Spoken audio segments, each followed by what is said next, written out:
Aku baca dekat Malaysia kini ni cerita dia. Dulu Anwar lah yang paling kritik bail out. Kan? Anwar paling kuat betul menentang bail out ni. Masa zaman Mahathir lah, masa zaman Pak Allah lah, masa zaman Najib lah, sama Muhyiddin. Semua yang bail out ni semua akan dibantai oleh Anwar punya lah. Tak ada kasih kesian Chan langsung punya cerita dia bail out.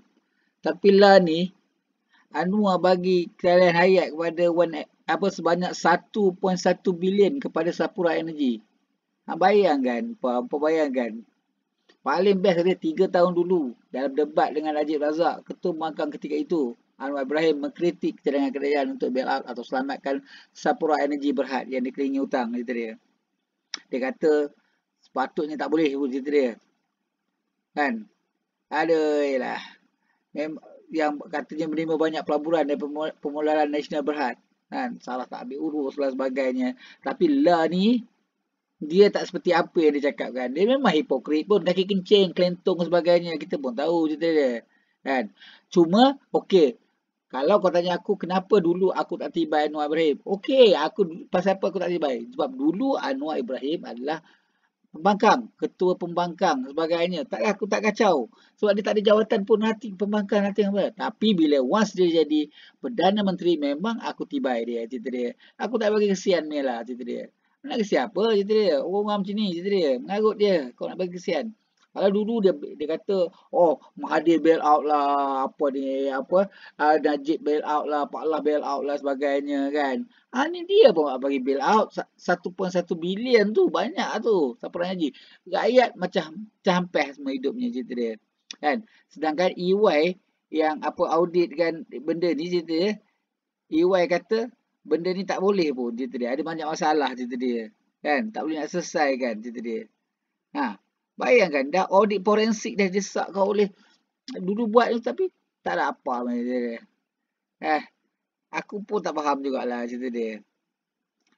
Ni kita ambil cerita lah macam mana betapa hipokritnya Anwar Ibrahim tu, cerita dia. Kan? Dulu cakap lain, sekarang cakap lain. Dulu cerita dia. Dulu kata kita tak akan bantu maha kaya, cerita dia. Kita akan serang maha kaya. Dan last sini juga dia bantu. Dia alasan macam-macam lah, cerita dia. Nak tolong selamatkan lah sebagainya. Tapi ya talian hayat juga. Bagi kau bagi talian hayat, kau bagi bail out, kau bagi selamatkan, cerita dia. Bullshit lah Anwar Ibrahim ni. Ya tak? Makin hari makin terselah apa yang dia cakap tu. Kita tahu pun dia tipu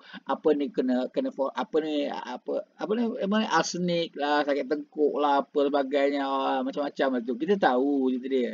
Tapi masa tu dia adalah pembangkang. Kan? Jadi kita malas nak tegur cerita dia. Tapi once dia jadi Perdana Menteri, memang kita tegur. Kan? Sikap dia tu nak menipu rakyat tak habis cerita dia. Kan?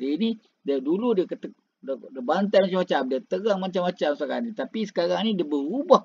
100% berubah cerita dia. Kan? Dia bantu pula Sapura Energy ni, cerita dia. Macam mana kau nak cakap? Cuba kau fikirkan. Macam mana?